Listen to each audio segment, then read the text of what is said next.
মন্ত্রী রাজামশাইকে বললেন, আগে রাজামশাই, আপনারা তো সব গোপালের বুদ্ধির খুব প্রশংসা করেন, তা আমি গোপালকে 3টে প্রশ্ন করব। যদি উত্তর দিতে পারে তাহলে আমিও মেনে নেব গোপাল সত্যিই বুদ্ধিমান। সভাসদ রাজা সবাই রাজি। গোপাল, আমার প্রথম প্রশ্ন হলো, আচ্ছা বলো তো, আকাশে কতগুলো তারা আছে? আগে মন্ত্রীমশাই, আপনার মাথায় ঠিক যতগুলো চুল আছে, আকাশে ঠিক তারার সংখ্যা ততগুলোই। দেরি না করে তাড়াতাড়ি গুনতে শুরু করুন, উত্তরটা পেয়েই যাবেন। রেগে আগুন মন্ত্রীমশাই বললেন, বেশ ঠিক আছে, তুমি আমার দ্বিতীয় প্রশ্নের উত্তর দাও।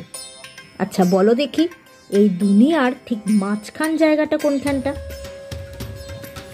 গোপাল বললে, মন্ত্রীমশাই, এই যে আমি যেখানটায় লাঠি ঠুকছি, ঠিক এই জায়গাটা হচ্ছে দুনিয়ার মাঝখান। তা আপনার যদি বিশ্বাস না হয় আপনি মেপে দেখুন। মন্ত্রীমশাইয়ের মুখ লাল হয়ে গেল।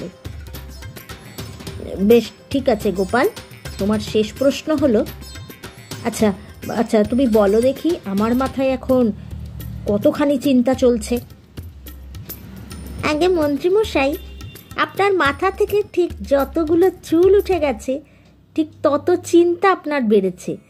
তা সেটা তো আপনিই বলতে পারবেন ভালো। মন্ত্রীর এহেন অপমানে মন্ত্রীমশাই লজ্জায় মুখ লোকানোর জায়গা পায় না। কি আর করবে, একদম মুখে কুলু পেটে গেল।